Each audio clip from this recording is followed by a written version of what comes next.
রাজধানীর হাতিরঝিল লেক থেকে বেসরকারি টেলিভিশন চ্যানেল গাজী টিভির সাংবাদিক রেহনুমা সারার ৩২ বছর বয়সী এই নারীর মরদেহ উদ্ধার করা হয়েছে। মঙ্গলবার ২৭ আগস্ট দিবাগত রাত ১২:৩০টার দিকে তাকে অচেতন অবস্থায় উদ্ধার করা হয়। পরে রাত ১:৩০টার দিকে ঢাকা মেডিকেল কলেজ হাসপাতালের জরুরি বিভাগে নিয়ে গেলে কর্তব্যরত চিকিৎসক মৃত ঘোষণা করেন।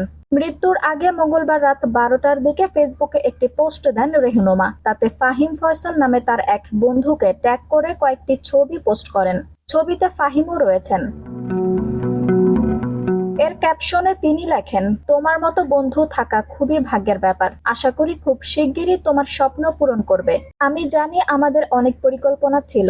দুঃখের বিষয় হলো পরিকল্পনাগুলো বাস্তবায়ন করতে পারলাম না। আল্লাহ তোমার জীবনের সব আশা বাস্তবায়ন করুক। শেষে তিনি দুটি ভালোবাসার ইমোজি জুড়ে দেন। তার ১ ঘন্টা আগে আরেক পোস্টে রেহনুমা লেখেন, জীবমৃত হয়ে থাকার চাইতে মরে যাওয়াই ভালো। মৃত রেহনুমা গাজী টিভিতে নিউজরুম এডিটর হিসেবে কর্মরত ছিলেন। তিনি কল্যাণপুরে থাকতেন বলে জানা গেছে। সারাহ নোয়াখালী সোনাইমুড়ি উপজেলার ইসলামবাগ কৃষ্ণপুর গ্রামের বখতিয়ার শিকদারের মেয়ে। তার স্বামীর নাম সাইদ শুভ্র। ঢামেক হাসপাতালের পুলিশ ক্যাম্পের ইনচার্জ পরিদর্শক মোহাম্মদ বাচ্চু মিয়া জানান, রেহনুমা সারার মরদেহ হাসপাতালের জরুরি বিভাগের মর্গে রাখা হয়েছে। তবে তার মৃত্যুর সঠিক কারণ এখনো জানা যায়নি। সংশ্লিষ্ট থানাকে এই বিষয়ে জানানো হয়েছে।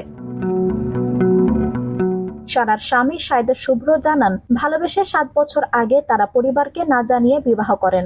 গতকাল সারা অফিসে গিয়ে রাতে আর বাসায় ফেরেননি। রাত ৩টার দিকে হাতিরঝিল লেকের পানিতে ঝাঁপ দেওয়ার খবর জানতে পারেন। পরে ঢামেক গিয়ে তাকে মৃত অবস্থায় দেখতে পান। তাদের মধ্যে কোনো ঝগড়া হয়নি দাবি করে তিনি বলেন, তবে বেশ কিছুদিন আগ থেকে আমার স্ত্রী বিচ্ছিন্ন হয়ে যেতে চাচ্ছে। আমরা দুইজনই কাজে অফিসে গিয়ে ডিভোর্স দিয়ে আসব। দেশের এই পরিস্থিতিতে আর কাজে অফিসে যাওয়া হয়নি। আঞ্জুম হক আরবি, টাইম নিউজ ডেস্ক।